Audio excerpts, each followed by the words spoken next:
अफसर बनना चाहते हो तो कहीं और क्यों जाना, गूगल प्ले स्टोर से हमारी app IAS with Harimohan download करो और तैयारी शुरू करो। हेलो दोस्तों, नमस्कार, आदाब। दोस्तों, डोनाल्ड ट्रंप और जो बाइडन के बीच में जिस तरीके से अमेरिका में इलेक्शन हुआ और जिस तरीके से भारत के लिए खतरा बताया गया और सिचुएशंस इस तरीके से हैं कि हद से ज़्यादा ख़राब माहौल एक तरीके से बनाने की कोशिश की गई। सोशल मीडिया के ऊपर जो सो कॉल्ड लिबरल्स या so called right wing, left wing, जो भी XYZ विंग्स हैं, उन सब ने अपने अपने तरीके से अपने आप को अलाइन किया कि जैसे हमारे अपने घर में शादी हो, हमारा अपना इलेक्शन हो। और जिस तरीके से मोदी और राहुल गांधी और मोदी वर्सेस ऑल का एक सिचुएशन चल रहा था, इसी तरीके से हमारे देश के अंदर भी ऐसा लगा, जो अमेरिकन इलेक्शन के मामले में भी, कि जैसे आएगा और सब कुछ बदल जाएगा। तो एक पूरा मोटा मोटा एनालिसिस कर लेते हैं कि जो बाइडन के आने से हिंदुस्तान को फ़ायदा क्या है, नुकसान क्या है क्या मामला, और सिचुएशंस किस तरीके से चेंज हो सकती हैं, प्लस में जाएंगी, माइनस में जाएंगी। और सबसे बड़ी बात, क्योंकि हमारा टॉपिक UPSC से रिलेटेड है यहाँ पर, तो हम भारत की विदेश नीति यानी इंडियन फॉरेन पॉलिसी को यहाँ पर देखेंगे। दोस्तों, अगर आप मोटे तौर पर देखते हैं तो अमेरिका और भारत के बीच में एक बहुत बड़ा सिस्टम इस तरीके से है कि हद से ज़्यादा दूरी, बहुत काफ़ी ज़्यादा दूरी यहाँ पर भारत और अमेरिका के बीच में मौजूद है। और ये यूँ कहें कि हमारे इंडिया और अमेरिका के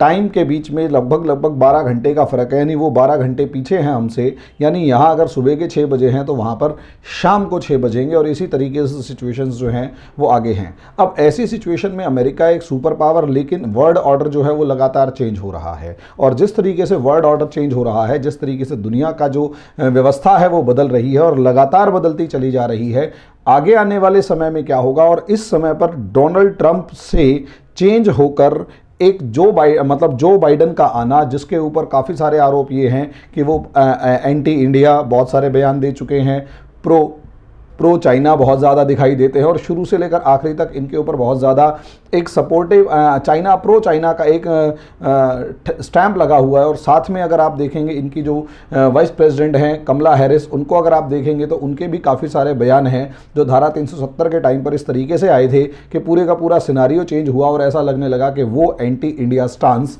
रखती हैं। तो अब सवाल ये है कि इनके आने के बाद भारत की जो विदेश नीति है उसके ऊपर क्या फ़र्क पड़ेगा। What impact on Indian foreign policy would you see during their regime. अब मामला समझिए क्या है। अगर आप इंडिया की फॉरेन पॉलिसी को यहाँ पर समझने की कोशिश करते हैं तो इंडिया की फॉरेन पॉलिसी और इंडिया के लिए अमेरिका से रिलेशंस क्या क्या हैं, तो आपको यहाँ पर अमेरिका और इंडिया के लिए सबसे पहले सारे के सारे इश्यूज़ को देखना पड़ेगा कि असलियत में इंडिया के क्या क्या इश्यूज़ हैं जिनको इंडिया और अमेरिका डील करने वाले हैं। या ट्रंप के टाइम पे हमें ऐसा महसूस हो रहा था कि इंडिया और अमेरिका जो हैं वो कॉन्टिन्यूसली अच्छी तरफ बढ़ रहे हैं, या ट्रंप जो है वो इंडिया का फ्रेंड प्रूव हो रहा था। तो अगर आप इंडिया और अमेरिका के बीच के सारे रिलेशंस को देख रहे हैं तो यहाँ पर आपको इंडिया जो भी फॉरेन पॉलिसी यूज़ करता है उसके फैक्टर्स में सबसे इम्पॉर्टेंट एक तो मैटर है कश्मीर, और कश्मीर से रिलेटेड मैटर आ जाएगा आर्टिकल 370 वाला। इसके ऊपर हम हमेशा अमेरिका की तरफ एक ना एक बार ज़रूर देखते हैं, और कमला हैरिस से लेकर जो बाइडन लगातार इसके ऊपर आक्रामक बने हुए हैं। ऐसी सिचुएशन में ह्यूमन राइट्स वायलेशन के ऊपर अमेरिका की जो United states council for human rights जो CIRF समथिंग जो भी है, CHSR समथिंग जो भी एक वो माइनॉरिटीज़ के ऊपर किस तरीके से अपनी रिपोर्ट बनाती है और पब्लिश करके इंडिया को कटघरे में खड़ा करती है, वो पूरी की पूरी USCIRF जो ऑर्गेनाइजेशन है,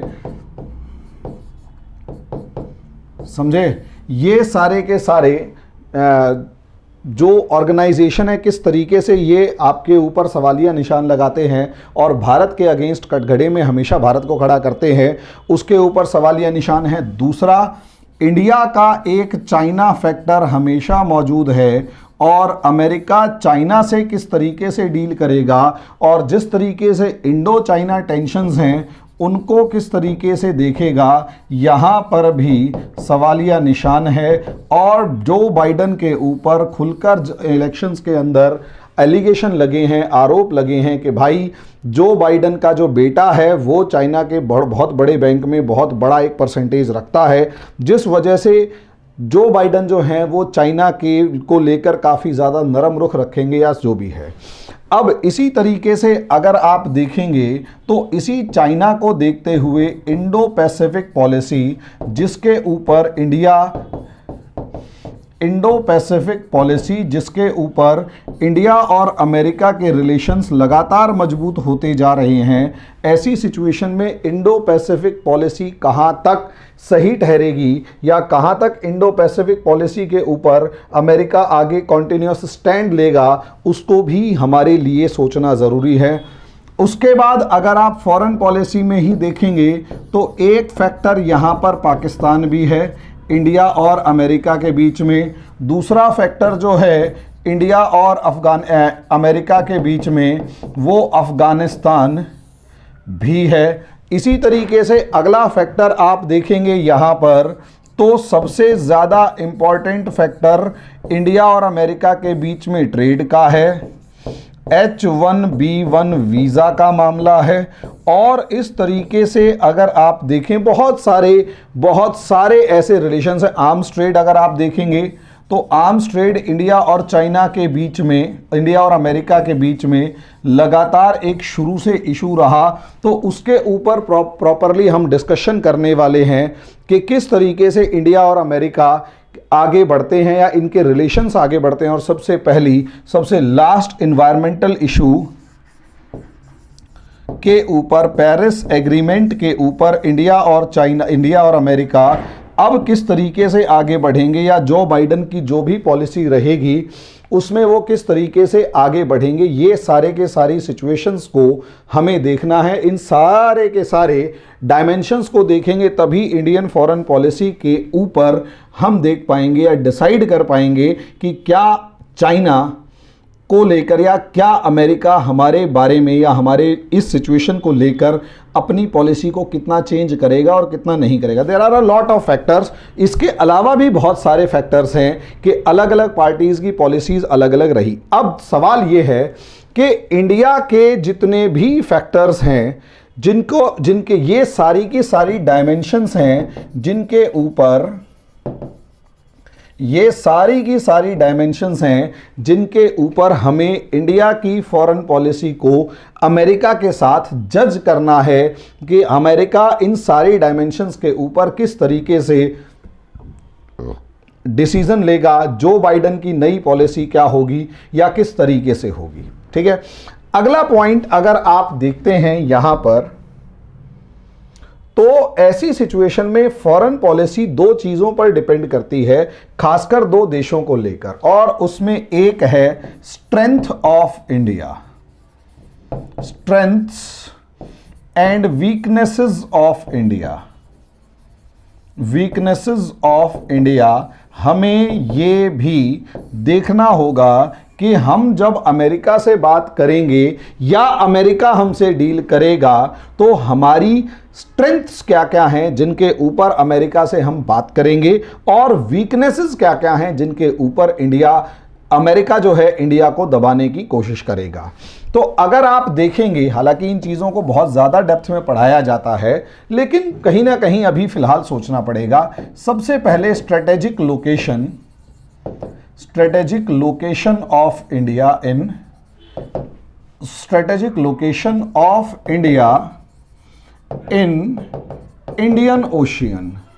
इंडियन ओशियन के अंदर जिस तरीके से इंडिया की स्ट्रेटेजिक लोकेशन है और साथ में नेवल पावर या फिर naval strength in Indian ocean है, दुनिया की कोई भी ताकत इंडिया को इग्नोर इस मामले में नहीं कर सकती।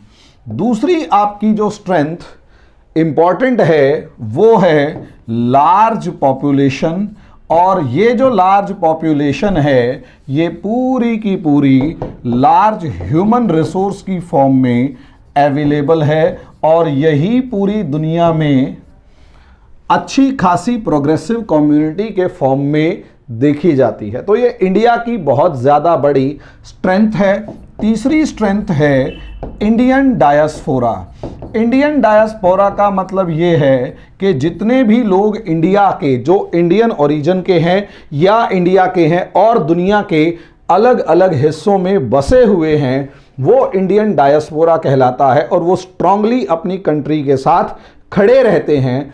उस इंडियन डायस्पोरा को देखना ज़रूरी है और ये भी इंडिया की बहुत स्ट्रांग स्ट्रेंथ है, बहुत जिसे कहते हैं पावरफुल है, एक बहुत जिसे कहते हैं लेजिटिमेट और सिग्निफिकेंट स्ट्रेंथ है। और यही रीज़न है कि इस बार अमेरिकन इंडियंस जो हैं उनका बोलबाला पूरे के पूरे अमेरिकन इलेक्शंस के अंदर खुले तौर पर दिखाई दिया। और ये वो लोग हैं जो भले ही ट्रंप को सपोर्ट ना करके बाइडेन को सपोर्ट कर गए, लेकिन रियलिटी ये है कि असलियत में दिल तो हिंदुस्तानी है, दिल ये है हिंदुस्तानी टाइप की बात है कि इंडिया के मामले में ये हमेशा मजबूती से इंडिया के साथ खड़े हुए हैं। और भारत के प्रधानमंत्री ने जिस तरीके से वहाँ पर अपना एक ऑरा बनाया हुआ है, इम्प्रेशन क्रिएट किया हुआ है, वो हमेशा कायम रहेगा।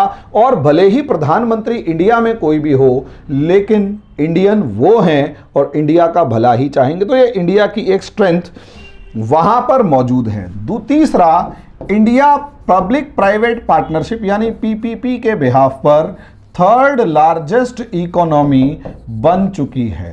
अब क्योंकि इंडिया थर्ड लार्जेस्ट इकोनॉमी बन चुका है, क्योंकि इंडिया थर्ड लार्जेस्ट इकोनॉमी बन चुका है, तो ऐसी सिचुएशन के अंदर ये भी बहुत बड़ा फैक्टर है किसी भी कंट्री से रिलेशंस को डिसाइड करने के लिए। उसके बाद अब सबसे बड़ी बात यह है कि एक बिग मार्केट आप बन चुके हैं और दुनिया का कोई भी कैपिटलिस्ट देश, एटलीस्ट चाइना जैसा देश भी इंडिया की बड़ी मार्केट को किसी भी तरीके से इग्नोर नहीं कर सकता। ये सबसे बड़ी बात है। उसके बाद सबसे बड़ी एक स्ट्रेंथ, और इसमें भी सबसे बड़ी स्ट्रेंथ ये है कि इंडिया के अंदर एक स्टेबल डेमोक्रेटिक सिस्टम है, यानी डेमोक्रेसी है। और इस डेमोक्रेसी, स्टेबल डेमोक्रेसी के चलते पॉलिसी में कंसिस्टेंसी नज़र आती है। ज़्यादा से यू टर्न या फिर फ्लिप फ्लॉप पॉलिसीज नज़र नहीं आती हैं। तो ये भी इंडिया की एक स्ट्रेंथ है। जैसे अगर आप कंपैरिजन करेंगे पाकिस्तान, तो पाकिस्तान के पास एक सॉवरनिटी के नाम पर एक टेरिटोरियल सॉवरनिटी को छोड़ दिया जाए तो इकोनॉमिक और दूसरी सॉवरनिटी नहीं है। यहाँ आप एक इकोनॉमिक पावर हैं, दुनिया का लार्जेस्ट मिडिल क्लास इंडिया के अंदर मौजूद है। ऐसी सिचुएशन के अंदर कोई भी इंडिया को इग्नोर नहीं कर सकता। और सबसे बड़ी बात यह है, ये आपकी स्ट्रेंथ्स हैं, बिग मार्केट और थर्ड लार्जेस्ट इकोनॉमी हो गया, बिग मार्केट हो गया, और largest arms importer of the world, arms importer of the world. अब ऐसी सिचुएशन में इंडिया जो है, हालांकि बहुत सारे दूसरे फैक्टर्स भी हैं जिनके ऊपर हम बहुत लंबा चौड़ा डिस्कशन करते हैं। और यार देखो, सभी से एक रिक्वेस्ट ये है, आप लोग मेरी वीडियोस और मेरे नोट्स, असाइनमेंट्स वगैरह और फ्री के टेस्ट जो हम लोग आप लोगों को अवेलेबल करवा रहे हैं, वो सारे के सारे आप ऐप में हमने अपलोड कर दिए हैं। आप उसे डाउनलोड करें, ज़्यादा से ज़्यादा डाउनलोड करें। और हाँ यार, थोड़ा अच्छे से स्टार्स देकर अच्छे कमेंट कर देना, क्योंकि कुछ हमारे राइवल्स ने उनके ऊपर थोड़े गलत कमेंट्स करके उसका मामला ख़राब कर दिया है। और ख़राब इतना भी नहीं है, जब कोई गया ही नहीं तो फ्रस्ट्रेटेड जो हमसे हैं, डरे हुए जो हमसे मार्केट के अंदर, या हमारे जो राइवल्स हैं जो मोटिवेशनल गुरु टाइप के हैं, उन लोगों ने ऐसा घटिया काम किया है। मैं उनके साथ ऐसा नहीं करने वाला, लेकिन आपसे रिक्वेस्ट ये है कि आप ज़रूर थोड़ा सा कमेंट करके अच्छा रिस्पॉन्स करवा दीजिएगा।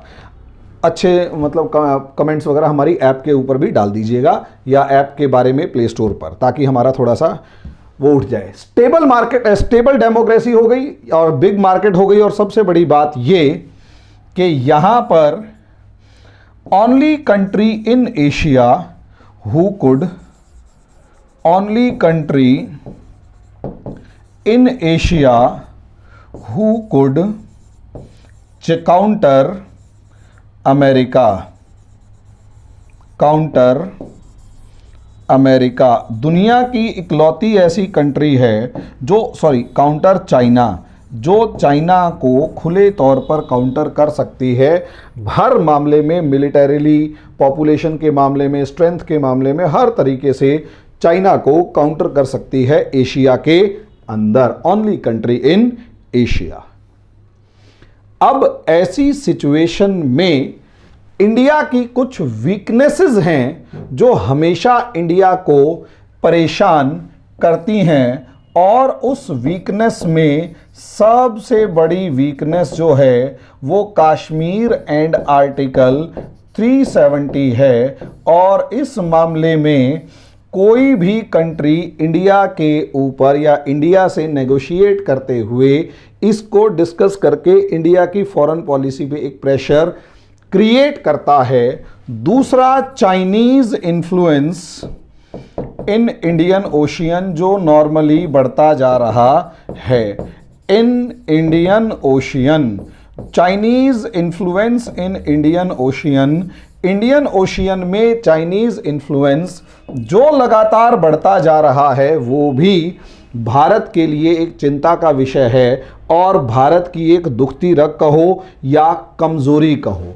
ऐसी सिचुएशन में ह्यूमन राइट्स इश्यूज जिसके अंदर खासकर, हालांकि मैं इस मामले में बहुत ज़्यादा नहीं मानता, क्योंकि जो अमेरिका है वहाँ पर भी ब्लैक राइट्स जो हुए थे, white and black rights, racial rights हुए थे, काले गोरे का जो राइट्स हुए थे वो कौन से कम थे। फिर भी ह्यूमन राइट्स के मामले में जो माइनॉरिटी इश्यूज हैं, हालांकि दुनिया में इंडिया से कहीं ज़्यादा बुरे हालात हैं, लेकिन फिर भी इंडिया को घेरने का मौका मिल जाता है और इंडिया से नेगोशिएट करने का दुनिया को मौका मिल जाता है, तो ये भी इंडिया की अपनी एक कमज़ोरी है। दूसरा, इंडिया की जो इकोनॉमिक पॉलिसीज़ हैं अभी भी उनके ऊपर सवालिया निशान लगा रहता है। और उसके बाद हमेशा आप यहाँ देखेंगे कि इंडिया की जो वर्क फोर्स अमेरिका में है, वो भी वर्क फोर्स इन अमेरिका और उससे रिलेटेड जो इश्यूज़ हैं वो भी सबसे ज़्यादा पंगेबाजी बना, मतलब इंडिया और चाइना, अमेरिका के बीच में एक डिस्टरबेंस क्रिएट किए रखते हैं। तो सोचने वाली बात है कि इंडिया की अपनी प्रेशर्स हैं और इंडो चाइना जो राइवलरी है, इंडो चाइना कॉन्फ्लिक्ट जो है वो तो सबके सामने है। और इस कॉन्फ्लिक्ट को देखते हुए भी इंडिया के ऊपर एक दबाव है। और इंडिया, हालांकि इंडिया अपने आप में इतना ताकतवर रहा है कि पूरे इतिहास में जब से मॉडर्न वर्ल्ड आया है और जब से हिंदुस्तान आज़ाद हुआ है, पिछले 70 सालों में अपनी ताकत से, अपने दम पर इंडिया ने सारी लड़ाइयाँ लड़ी हैं, सारी डिसीजंस लिए हैं, सब कुछ लिया है अपने दम पर। और यही एक कारण है कि इंडिया के ऊपर दुनिया भरोसा करती है। और इंडिया ने फ्रेंड्स जो बनाए हैं वो स्टेबल फ्रेंड्स बनाए हैं। रात बदलते ही खसम बदलने का काम पाकिस्तान करता है, इंडिया नहीं। अब ऐसी सिचुएशन के अंदर अगर आप देखेंगे, सॉरी मैंने गलत वर्ड यूज़ किया, लेकिन पाकिस्तान के बारे में यही है। और यहाँ इंडिया को खसम बनाने की ज़रूरत नहीं है। इंडिया अपने आप में इतना स्टेबल है कि दुनिया का खसम है, अपना नहीं। मतलब दुनिया के ही हम लोग मतलब लगते हैं, खसम वर्ड यूज़ गलत किया। लेकिन इंडिया अपने आप में सेल्फ सफिशिएंट है। उसे दुनिया से कॉपरेशन की ज़रूरत है, कॉपरेशन की ज़रूरत है, सपोर्ट की ज़रूरत नहीं है। और चलो सपोर्ट भी हल्का फुल्का ले लिया, लेकिन इंडिया की किसी भी कंट्री पर डिपेंडेंसी नहीं है। इंडिया की किसी भी कंट्री पर डिपेंडेंसी नहीं है। अब वहीं अगर आप देखेंगे तो अमेरिका से बराबरी का सौदा है, वो भी एक सॉवरन कंट्री है, हम भी एक सॉवरन कंट्री है। तो अब आते हैं, अमेरिका इंडिया से किस तरीके से डील करेगा, या जो बाइडन के आने के बाद क्या क्या फैक्टर्स हैं जो उसकी पॉलिसी को गाइड करेंगे इंडिया के मामले में। अब आप समझिए मामला क्या है। अब आ जाते हैं अमेरिका के ऊपर। देखो दोस्तों, असलियत में अमेरिका को अगर देखा जाए, यूनाइटेड स्टेट्स ऑफ अमेरिका में अमेरिका को देखा जाए तो बिहेवियर या फीचर्स ऑफ अमेरिका अगर आप देखेंगे तो अमेरिका का बेसिक फीचर है डीप स्टेट का होना। डीप स्टेट क्या है, एक गहन राज्य क्या है? असलियत में डीप स्टेट ये है कि interests of country are superior than the ruling party, than the policies और ideologies of ruling party. Normally समझिए असलियत में क्या होता है, एक तरफ होता है कंट्री और दूसरी तरफ होता है कंट्री, या फिर दूसरे शब्दों में आप यूं कहेंगे एक तरफ होता है स्टेट यानी राज्य, ये राज्य इंडिया के यूपी बिहार नहीं, राज्य मीन सरकार वगैरह, और दूसरी तरफ होता है अगर आप देखेंगे पॉलिटिकल पार्टी या फिर जिसे कहेंगे रूलिंग पार्टी, और यहां तीसरी तरफ होते हैं पब्लिक इमोशंस। ये जो पब्लिक इमोशंस होते हैं ये असलियत में तीन चीजें यहां मायने रखती हैं। रूलिंग पार्टी हो या कोई भी पार्टी हो, वो हमेशा दावा करती है कि हम आइडियोलॉजी पे चलते हैं और हम एक नई पॉलिसी लेके आएंगे। पब्लिक इमोशंस जो होते हैं या तो वो नेशनलिज्म वाले, नेशनलिस्टिक प्राउड की बात करेंगे कि हाँ आपने हमारा जो सम्मान दूसरे देशों में बढ़ाया वो कितना बढ़ाया, और उनके इकोनॉमिक इंटरेस्ट्स होते हैं कंट्री के अंदर और उनकी जो बेसिक रिक्वायरमेंट्स होती हैं वो पूरी हुई या नहीं हुई, ये देखने वाली बात है। अब यहीं से पॉलिसीज को देखा जाता है, लेकिन एक स्टेट होता है। डीप स्टेट में ये जो स्टेट है ये रूलिंग पार्टी या फिर पब्लिक इमोशंस से कहीं ज्यादा पावरफुल होता है, और इस स्टेट के इंटरेस्ट्स होते हैं, और वो इंटरेस्ट्स जो होते हैं वो इन द कंट्री भी होंगे, इन द कंट्री भी होंगे और इंटरनेशनली भी होंगे, और इंटरनेशनली भी होंगे। अब उन इंटरेस्ट्स में चाहे उस कंट्री से रिलेटेड इश्यूज हों वो देखे जाएंगे। जैसे इंडिया का एक इशू है और वो है कश्मीर का, तो कश्मीर एक इशू भी है, कश्मीर एक इंटरेस्ट भी है। इसी तरीके से इश्यूज के बाद इकोनॉमी उनकी सबसे बड़ी ज़रूरत होती है, उसके बाद उनकी मार्केट्स होती हैं, कंपनीज होती हैं, और एसोसिएशंस और दूसरी सब चीज़ें होती हैं, और उसके बाद जो सिक्योरिटी इश्यूज भी उनका सबसे ज़्यादा होता है।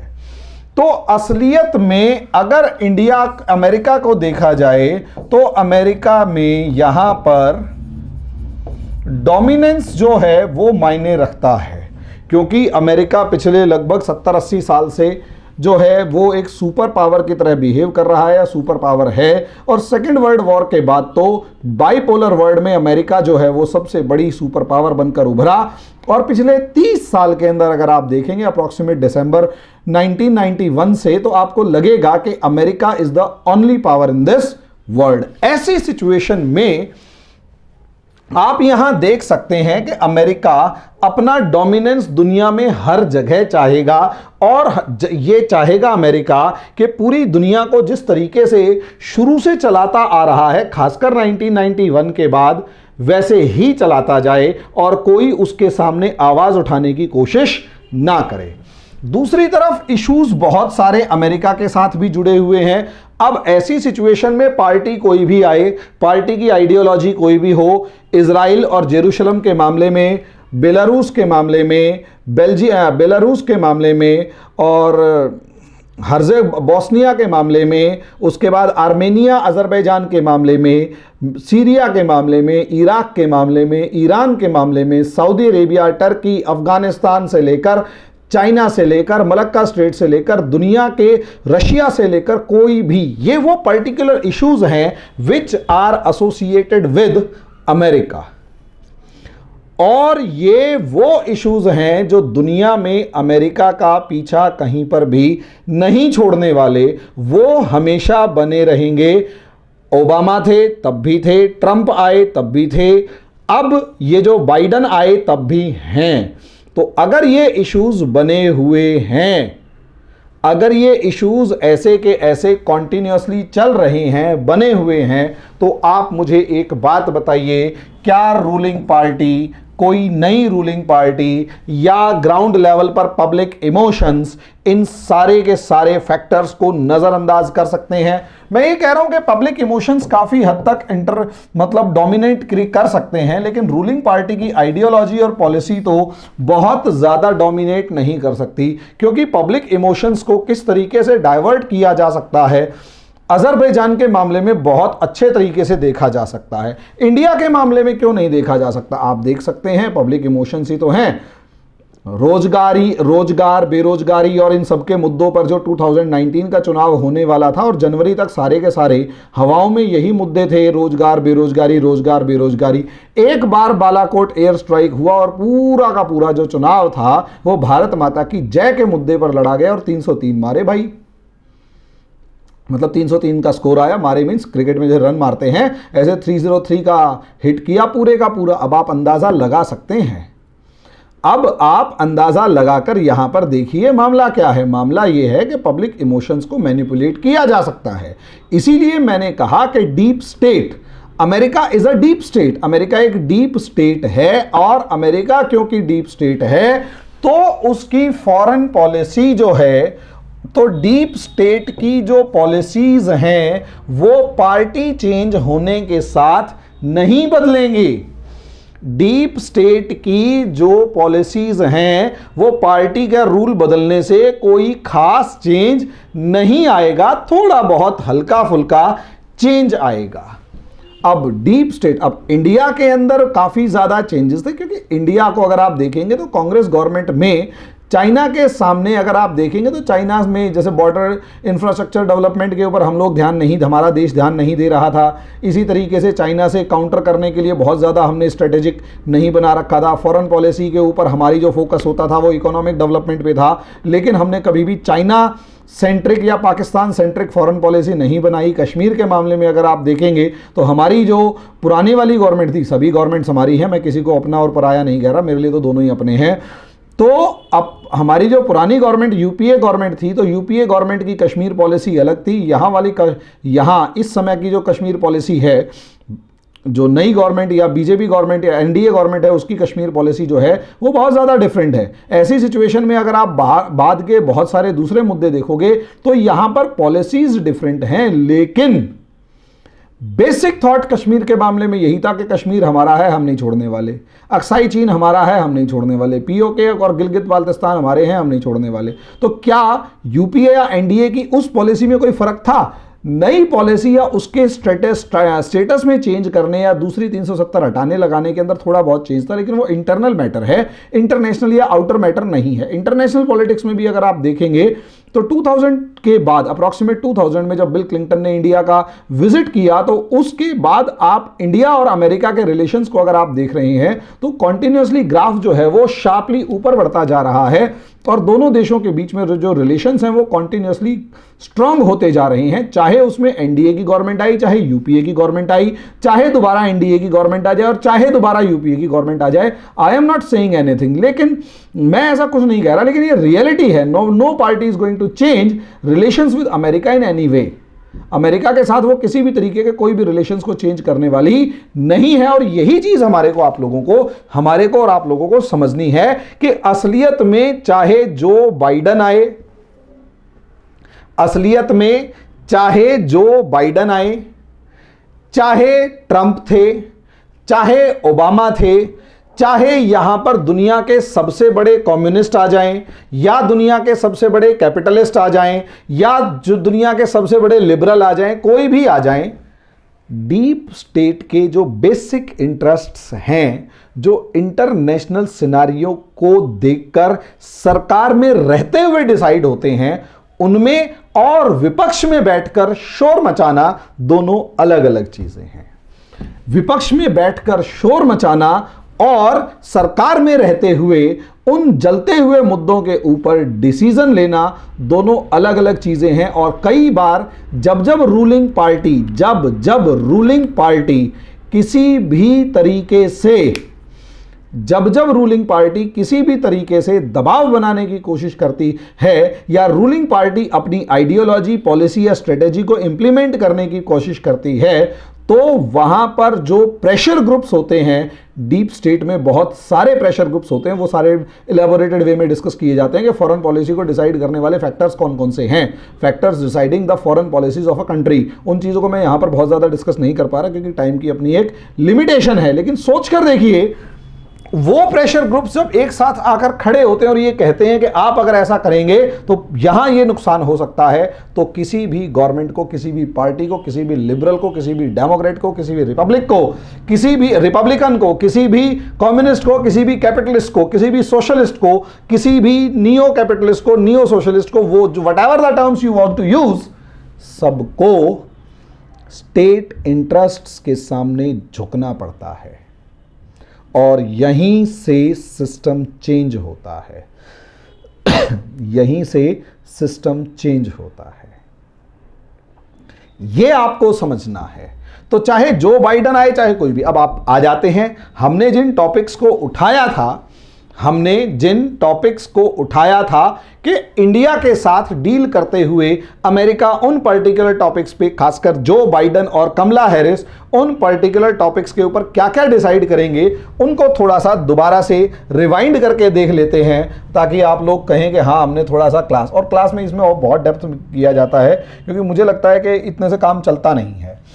अब चलो हम बात करते हैं इंडिया के बारे में कि असलियत में मामला क्या था। अब अगर इंडिया के मामले में देखते हो तो इंडिया के अपने इश्यूज बहुत सारे हैं, ये सब जानते हैं, और इन इश्यूज में अगर देखा जाए तो यहां पर बहुत सारे फैक्टर्स हैं, उन सबको आपको समझने की जरूरत पड़ेगी। असलियत में सबसे पहला इशू जो है कश्मीर और आर्टिकल 370 के एब्रोगेशन का, कि आपने 370 आर्टिकल हटाया और कश्मीर इशू को आगे बढ़ाया। ऐसे में अगर आप देखते हैं तो जो बाइडन, खासकर कमला हैरिस, कश्मीर के मामले में इंडियन गवर्नमेंट के इस डिसीजन को क्रिटिसाइज कर चुकी हैं कि इन्होंने गलत किया या जो भी है। तो ऐसे मामले में हमारे दिमाग में एक डर है कि कहीं कमला हैरिस आकर जब सरकार में होंगी तो वो कश्मीर मामले में भारत को घेर सकती हैं। देखिए, इसमें कोई शक की बात नहीं है कि एक जगह ट्रंप जो थे वो इस मामले में, इंडिया पाकिस्तान के मामले में ड्रामा की बात कर रहे थे। शब्दों के आडंबर को समझिए, ये सारा शब्दों का आडंबर था। एक जिसे कहते हैं कि एक ऐसा ड्रामा क्रिएट किया जा रहा था जिसके अंदर सबसे ज़्यादा ऐसा लग रहा था कि चौधराहट दिखाई दे कि डोनाल्ड ट्रंप दिखा रहे हैं, लेकिन इंडिया का स्टांस शुरू से क्लियर था, no third party is allowed in Kashmir issue. Kashmir is a bilateral issue totally. ऐसी सिचुएशन में इंडिया और पाकिस्तान के बीच में जैसे जैसे ट्रंप मीडिएशन की बात कर रहे थे, क्योंकि ट्रंप दोनों के मामले में मीडिएशन की बात कर रहे थे और कमला हैरिस और जो बाइडन अपोजिशन में रहते हुए उन्हें हर हालत में डोनाल्ड ट्रंप को घेरना था, उन्हें हर हालत में डोनाल्ड ट्रंप को घेरना था। ऐसी सिचुएशन में उन्होंने इस मुद्दे में भारत का क्रिटिसिज्म किया। अपोजिशन में रहते हुए क्रिटिसिज्म करना अलग बात है, सरकार में आते हुए कश्मीर की कॉम्प्लेक्सिटीज और भारत के साथ रिलेशंस को देखते हुए इन्हें इस मामले में भले ही अपनी पुरानी पॉलिसी के साथ खड़े रहते हुए सवाल पूछ सकते हैं, लेकिन भारत जवाब दे या ना दे इस पर कोई फर्क नहीं पड़ेगा। पॉलिसी दिखावे के लिए भले चेंज हो जाए, ग्राउंड लेवल पर उसका किसी तरीके का कोई फर्क नहीं पड़ेगा। धारा 370 उखाड़ के फेंक दी और यह हिंदुस्तान ने अपने दम पे किया है, दुनिया से भीख में नहीं लेके आए। पाकिस्तान इसे चाइना की शह पे कर रहा है, इंडिया ने अपने दम पे किया था, सिचुएशंस को देखते हुए किया था। तो यहां पर 370 के मामले में अमेरिका से डरने की कोई जरूरत नहीं है। दूसरा इंसिडेंट जो हमने इंपॉर्टेंट देखा था वो माइनॉरिटीज के इशू को लेकर देखा था। इसमें कोई दो राय नहीं है कि भारत के ऊपर अमेरिका, क्योंकि अमेरिका दुनिया में, अमेरिका हमेशा से ह्यूमन राइट्स के मामले में, खासकर ह्यूमन राइट्स के मामले में, ह्यूमन राइट्स के मामले में इंडिया को घेरता रहा है और यूनाइटेड स्टेट्स CIRF की जो पूरी की पूरी रिपोर्ट्स हैं उनको देखते हुए CIRF की जो रिपोर्ट है उसको अगर आप देखेंगे तो यहाँ पर रिलीजियस फ्रीडम को लेकर जो इश्यूज उठते हैं वो असलियत में, इसे आप ह्यूमन राइट्स से जब जोड़कर देखते हैं तो असलियत में ये ह्यूमन राइट्स जो है ये टूल ऑफ अमेरिका है, tool of America to interfere into internal matters of any country. किसी भी दूसरे देश के इंटरनल मैटर्स के अंदर दखल अंदाजी करने के लिए अमेरिका इसे एक औजार की तरह इस्तेमाल करता है और ये पूरा का पूरा इस चीज़ पर डिपेंड करता है, ये सारी चीज़ें इस मामले पर डिपेंड करती हैं कि उस पर्टिकुलर कंट्री से अमेरिका के रिलेशंस कैसे हैं और उस कंट्री से अमेरिका के इंटरेस्ट्स क्या क्या हैं। जैसे जैसे इंटरेस्ट चेंज होते जाते हैं वैसे वैसे USCIRF की जो रिपोर्ट है वो भी चेंज होती चली जाती है। और इसी USCIRF को देखा जाए तो यहाँ पर आप कहीं ना कहीं अफगानिस्तान, सऊदी अरेबिया जैसे कंट्री को बहुत ही निचले पायदान पर पाएंगे, चाइना जैसे कंट्री को बहुत निचले पायदान पर पाएंगे। लेकिन सऊदी अरेबिया और अमेरिका के रिलेशंस जो हैं बहुत बढ़िया लेवल पर, फर्स्ट क्लास लेवल पर चल रहे हैं। अगर आप देखेंगे जो कलबुर्गी मामला था, सऊदी अरेबिया ने तुर्की की एम्बेसी के अंदर अपने एक पत्रकार को, शायद कलबुर्गी उसका नाम था, उसको मरवा दिया था और अमेरिका ने ह्यूमन राइट्स के नाम पे तो शोर मचाया लेकिन बिजनेस वेंट ऑन। तो ऐसी सिचुएशन में यहाँ पर भी चिंता करने वाली कोई बात नहीं है। आगे अगर आप देखेंगे तो इंडिया का एक और अमेरिका से रिलेशंस जो है, इंडिया का अमेरिका से तीसरा जो रिलेशन है वो है ट्रेड को लेकर। असलियत में आप यहां पर ये देखिए कि माने या ना माने इंडिया एक इमर्जिंग इकोनॉमी है और चाइना जो, अमेरिका जो है वो रिवाइवल ऑफ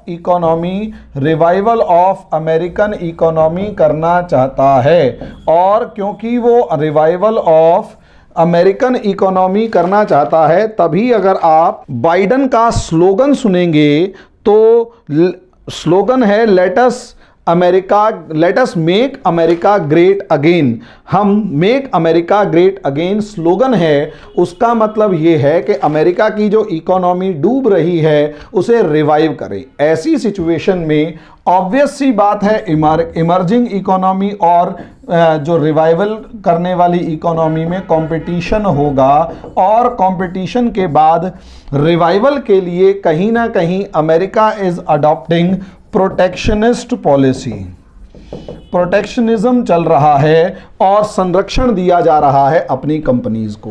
वो इंडिया भी करता है, अमेरिका भी कर रहा है। और जिस तरीके से इंडिया और अमेरिका अपने अपने उसमें लगेंगे तो ये लगातार इनके बीच में डिस्प्यूट बना रहेगा। चाइना के साथ भी डिस्प्यूट है, इंडिया के साथ भी डिस्प्यूट है, क्योंकि अमेरिका हर तरीके से, ये अगर आप देखें तो डोनाल्ड ट्रंप के मामले में भी लगभग हर दूसरे महीने कोई ना कोई खबर आ जाती थी कि डोनाल्ड ट्रंप ने इतनी कंपनियों को उठाकर जो कंसेशनल लिस्ट थी या टैक्स रिबेट लिस्ट थी उससे बाहर कर दिया, इतनी लिस्ट को बाहर कर दिया, इतनी कंपनीज को बाहर कर दिया है, इतनी कंपनीज को। रोज कोई ना कोई पंगा खड़ा रहता था। हार्ले डेविसन के ऊपर जो टैक्स वाला मामला था जिस पे 100% टैक्स से 75% टैक्स कर दिया था, वो वाला मामला भी अपने चरम पर था। तो असलियत में आप देख सकते हैं कि ये वाले ट्रेड डिस्प्यूट्स, क्योंकि दोनों की दोनों इकोनॉमीज स्ट्रगल कर रही हैं, रिवाइव करना चाहते हैं, आगे बढ़ना चाहती हैं, तो इकोनॉमीज के और दोनों ने कहीं ना कहीं एक फॉर्म ऑफ प्रोटेक्शनिज्म अपना रखा है। तो उसका आउटकम आपको इस तरीके के ट्रेड डिस्प्यूट्स में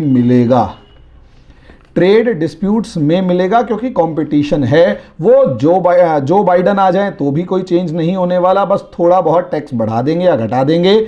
ट्रंप थे, उनके साथ भी यही पंगा था, बराक ओबामा के साथ भी यही कॉन्फ्लिक्ट था, उससे पहले जो जॉर्ज डब्ल्यू बुश थे उनके टाइम पर कहीं ना कहीं अमेरिकन इकोनॉमी स्ट्रांग पोजीशन में थी, इसलिए उन्होंने प्रोटेक्शनिस्ट पॉलिसी अपनाई नहीं। आज के दिन पिछले 10 साल में अगर आप देखते हैं, दोस्तों 12 साल हो चुके हैं, 10 साल के अंदर अगर आप देखते हैं तो 2008 के बाद 12 साल में अमेरिकन इकोनॉमी के अंदर जो डाउनफॉल आया है, उस वजह से अमेरिकन इकोनॉमी दुनिया में किसी को भी ट्रेड टैक्सेस में या कंपटीशन के मामले में कंसेशंस नहीं देना चाहती। यही एक रीज़न है कि वो कभी भी ट्रेड के मामले में इंडिया से भी बहुत अच्छे रिलेशंस बनाकर नहीं रखेंगे। इसके बाद अगर आप तीसरा देखते हैं, यहां पर इंडिया का एक और बड़ा इशू H1B1 वीज़ा का मामला है। H1B1 वीज़ा का मामला है। अब ऐसी सिचुएशन में जब H1B1 वीज़ा, अच्छा इसमें अगर आप लोगों को ये सारे के सारे नोट्स या सारे आर्टिकल्स वगैरह चाहिए होते हैं तो हमारी ऐप के एडिटोरियल सेक्शन के अंदर सारे के सारे आर्टिकल्स आपको अवेलेबल हैं, आप लोग देख सकते हैं, सारी इंफॉर्मेशंस अवेलेबल हैं, आप हमारी ऐप पर देख सकते हैं। तो यहाँ अगर मैं बात कर रहा हूँ H1B1 वीज़ा, ये वही है जो भारत के जो टेक्नोक्रेट्स हैं या भारत के इंजीनियर्स या डॉक्टर्स जो भी हैं वो वहाँ जाकर जॉब करना चाहते हैं। लेकिन यहां अमेरिका के साथ प्रॉब्लम यह है कि अमेरिका के पास अपने लोगों को, खुद के लोगों को जॉब देने के लिए जॉब है ही नहीं। और ऐसे में जब इंडियंस या दुनिया के दूसरे देश के लोग वहां पर जाते हैं तो वहां कंपटीशन बढ़ जाता है, और कंपटीशन इस हद तक बढ़ जाता है कि वहां के बाहर इंडिया वाले जो हैं कम पैसे में जॉब करने में खुश हो जाते हैं। भाई इंडिया वाले को अगर आप यहां पर हम 30,000 पे ले रहे हैं, वहां 3 लाख रुपए देंगे तो खुश, हमारे लिए तो 3 लाख रुपए महीना बहुत ज़्यादा है, क्योंकि यहाँ तो 30,000 मिल रहे थे और सस्ते में गुजारा कर लेते हैं। अमेरिकन के साथ प्रॉब्लम यह है कि वही 3 लाख रुपए वाला बंदा जो है पॉसिबली जो काम अमेरिकन कंपनीज 3 लाख रुपए में करवा रही होती हैं, इंडियन या किसी भी इस तरीके के इंसान से, यहाँ वाले या आउटसाइड अमेरिका वाले लोगों से वही काम अमेरिकन जो हैं वो 6 से 7 लाख रुपए सैलरी में करते हैं। तो ऐसी सिचुएशन में कंपनीज सस्ते वाले को ढूंढती हैं, अमेरिका कहेगा भाई अपने लोगों को जॉब दो, तो वहाँ पर कॉन्ट्रोवर्सीज हैं। तो लेकिन अमेरिकन गवर्नमेंट भी यहां पब्लिक इमोशंस के दबाव में आकर H1B1 वीजा देने के नाम पर काफी ज्यादा कंजूसी करती है, और इंडियन गवर्नमेंट हमेशा रिक्वेस्ट करती है, और दोनों के बीच में हमेशा एक दबाव बना रहता है कि इसको देखा जाए। लेकिन अब उसको आगे देखेंगे। अगला H1B1 वीजा के बाद अगर आप देखेंगे एनवायरमेंटल इश्यूज के ऊपर भी पेरिस एग्रीमेंट जो 1991 से शुरू हुआ था, उसके मामले में भी अगर आप देखेंगे तो दुनिया के अंदर इंडिया, मतलब अमेरिका की पूरी दुनिया से लड़ाई हो रही है। अमेरिका इंडिया को क्रिटिसाइज करता रहता है कि आप कोल यूज ना करें काम में, और आप डीजल इंजन वगैरह यूज ना करके इलेक्ट्रिसिटी या फिर क्लीन फ्यूल यूज करें। ऐसे में इंडिया भी उसको काउंटर करते हुए ये कहता है बहस है और कुछ नहीं है। इन सब चीजों का रिलेशंस के ऊपर असर नहीं होता, इन सब चीजों का रिलेशंस पर असर नहीं होगा, क्योंकि इंडिया और अमेरिका के रिलेशंस इन फैक्टर्स से बहुत ज्यादा हैम्पर नहीं होंगे। इंडिया अपनी पोजीशन पर अड़ा रहेगा, अमेरिका अपनी पोजीशन पर अड़ा रहेगा, दोनों के बीच में बार्गेन होगा, दोनों अपना अपना प्रॉफिट लेकर बीच का रास्ता निकाल के आगे बढ़ेंगे, क्योंकि इनके जो रिलेशंस हैं वो इस लेवल पर डिपेंड नहीं कर रहे हैं। अमेरिका और इंडिया के जो रिलेशंस हैं वो असलियत में जिन फैक्टर्स के ऊपर आज के दिन डिपेंड करते हैं, क्योंकि आज का जो फेज है वो 10 साल पहले वाला फेज नहीं है। 10 साल पहले था ट्रेड एग्रीमेंट्स का फेज, आज के दिन है डिफेंस पैक्ट्स या डिफेंस एग्रीमेंट का फेज। और सबसे बड़ी बात यह है, इंडिया और अमेरिका के रिलेशंस जो हैं वो इंस्टीट्यूशनलाइज हो चुके हैं, इंस्टीट्यूशनलाइज हो चुके हैं, यानी अब वो एक पार्टी के ऊपर या एक पर्टिकुलर पर्सन के ऊपर डिपेंड ना होकर एक संस्थागत कार्य के रूप में डिपेंड हो चुके हैं। और डिफेंस के सेक्टर के अंदर खासकर, डिफेंस के मामले में खासकर इंडिया और चाइना, जो इंडिया और अमेरिका जो हैं वो इतने ज्यादा आपस में करीब आ चुके हैं कि अब इनके इंटरेस्ट्स को साइडलाइन करना नेक्स्ट टू इम्पॉसिबल सा फिलहाल अगले 20 साल के लिए तो कम से कम है। कैसे? क्योंकि ये रिलेशंस जो हैं ये अप्रॉक्सीमेट 2000 में बिल क्लिंटन के टाइम से शुरू हुए थे और 2016 के अंदर, फिर 2018 के अंदर, फिर 2020 के अंदर 4 पैक्ट्स हो चुके हैं। चारों अलग अलग पैक्ट्स में ये चारों के चारों इंपॉर्टेंट मिलिट्री से रिलेटेड पैक्ट्स हैं, मिलिट्री इंफॉर्मेशन प्रोवाइड करने से रिलेटेड फैक्ट्स हैं, जिसमें 2002 के अंदर सबसे पहला जो पैक्ट आया 2002 के अंदर वो general security of military information agreement. 2016 में आया LEMOA logistics exchange memorandum of agreement. उसके बाद 2018 में कामकोसा आया, 2020 में बेका एग्रीमेंट आया। अब ये सारे के सारे एग्रीमेंट्स जो हैं इस तरीके से हो चुके हैं। और एग्रीमेंट के बारे में समझ लीजिए, एक सरकार एग्रीमेंट करके दूसरी सरकार उस एग्रीमेंट को खत्म नहीं कर सकती। और ये जो एग्रीमेंट थे ये इंडिया की जितनी जरूरत थे अमेरिका की भी उतनी जरूरत थे, क्योंकि अमेरिका के सामने सबसे बड़ा चैलेंज आज की टाइम में, खासकर 2010 के बाद जो उभर कर आया है वो चाइना है। और रशिया और चाइना का गठजोड़ जो है वो लगातार मजबूत होता जा रहा है। और ये पूरे का पूरा जो इंडो पैसिफिक रीजन है, इस इंडो पैसिफिक रीजन के अंदर अमेरिका अपना दबदबा बनाए रखना चाहता है। इसीलिए अमेरिका को यहां पर डिफेंस पार्टनर की जरूरत पड़ती है। और स्ट्रांग डिफेंस पार्टनर्स में अमेरिका ने बना रखे हैं, जापान है, साउथ कोरिया है, ताइवान है, ऑस्ट्रेलिया है, न्यूजीलैंड है, सिंगापुर है। लेकिन इन सब में सबसे ज्यादा स्ट्रांग मिलिट्री पावर के रूप में अगर कोई खड़ा हुआ है तो वो इंडिया है। यही रीजन है, चाहे जो बाइडेन आए, चाहे ट्रंप था, चाहे ओबामा था, चाहे यहां पर हिंदुस्तान का कोई भी बंदा आकर जो जेन्युइनली चाहता हो, क्योंकि वो एक डीप स्टेट है, एक डेमोक्रेसी है। डीप स्टेट और डेमोक्रेसी के अंदर कोई इस तरीके के नहीं जो सऊदी अरेबिया का किंग आया और उसने पॉलिसी चेंज कर दी, किंग सलमान आए तो उन्होंने पॉलिसी चेंज कर दी क्योंकि उनको कुछ और चाहिए था। ऐसा अमेरिका के साथ नहीं होता। वहां पॉलिसी रिमेन्स कंटिन्यू, 5% इधर और 5% इधर होता है, इससे ज्यादा कुछ भी नहीं होता। यही रीजन है पॉलिसी वैसी की वैसी रहेगी। इंडिया को ज्यादा डरने की या ज्यादा टेंशन लेने की जरूरत नहीं है। जो सिस्टम्स इंडिया और अमेरिका के पहले चल रहे थे वही सिस्टम्स अभी चलेंगे। जो क्वाड पहले चल रहा था वही क्वाड अभी चलेगा, क्योंकि चाइना जो है वो इकोनॉमिक सुपर पावर बन चुका है।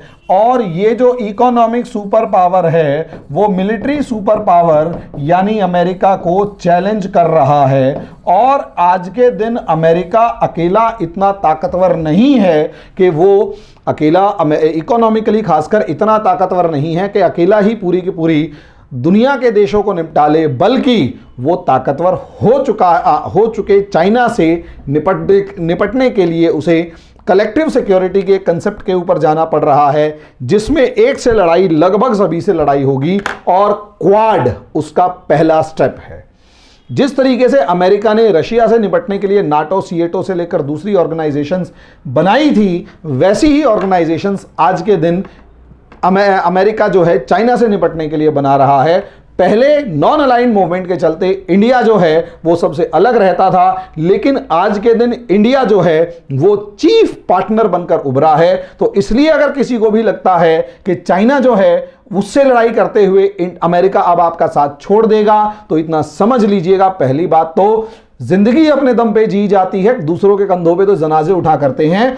आप जो चाइना से पंगा लेके बैठे वो अपने दम पे लेके बैठे हुए हो। हमारी सेना लड़ेगी वहां पर, वहां अमेरिका से थोड़ी इंफॉर्मेशन मिल जाएगी तो जो जीत हमें ज्यादा कुर्बानी देकर लेनी पड़ेगी वो जल्दी मिल जाएगी और कम से कम खून खराबा अपनी तरफ से करना पड़ेगा। लेकिन इस चीज को भी समझ लीजिए, बलि हमारे नरमुंडों की चढ़ाई जाएगी, कोई अमेरिकी या दूसरा नहीं आएगा जो हमारी सीमाओं की रक्षा करे। तो ऐसी सिचुएशन में घबराने वाली बात नहीं है, सारी चीजें बढ़िया फर्स्ट क्लास लेवल पर चल रही हैं। और चाहे जो बाइडेन आए चाहे कोई भी, इंडिया के लिए ट्रेड और दूसरे मामलों में तो भले ही थोड़ी बहुत पॉलिसीज इधर उधर हो जाएं, लेकिन डिफेंस के मामले में जिस तरीके से इंडिया एक बहुत बड़ा आर्म्स इंपोर्टर है, सोच कर देखिए 2007 से लेकर 2020 के बारे में बीच में 21 अरब डॉलर से ज्यादा के आर्म्स को इंपोर्ट कर लिया है आपने अमेरिका से, और ये ग्राफ लगातार बढ़ता जा रहा है, क्योंकि अब आप जिस तरीके के और दूसरे फाइटर जेट्स के बारे में शायद जो खबरें आ रही हैं, बातचीत कर रहे हैं, आने वाला समय आपके फेवर में आने वाला है। और इस टाइम पर इंडिया की अमेरिका को बहुत ज़्यादा ज़रूरत भी है। तो इसलिए जो बाइडेन के आने से बहुत ज़्यादा डिफरेंसेस नहीं आएंगे, जो पहले चल रहा था वही चल रहा है। उसकी डोमेस्टिक पॉलिटिक्स में थोड़ा जो चेंज आ रहा है और इकोनॉमिक वीकनेस की वजह से उसकी जो ट्रेड और मार्केट पॉलिसीज जो चेंज होंगी, उससे इंडिया को इंपैक्ट पड़ सकता है, लेकिन डिफेंस से लेकर दूसरे सेक्टर्स में इंपैक्ट नहीं पड़ सकता। इसलिए जब भी आप फॉरेन पॉलिसी पढ़ें तो फॉरेन पॉलिसी को डिफरेंट डायमेंशंस में पढ़ा जाता है, एक पर्टिकुलर बॉक्स के अंदर ओवरव्यू में नहीं पढ़ा जाता। तो अभी के लिए इतना ही दोस्तों। जो भी है कमेंट नीचे बॉक्स में लिख सकते हैं, आप मेरे से डायरेक्ट बात कीजिए, मैसेज कीजिए, हमारी जो डेमो क्लासेस चल रही हैं उसमें ज्वाइन कीजिए। तब तक के लिए धन्यवाद।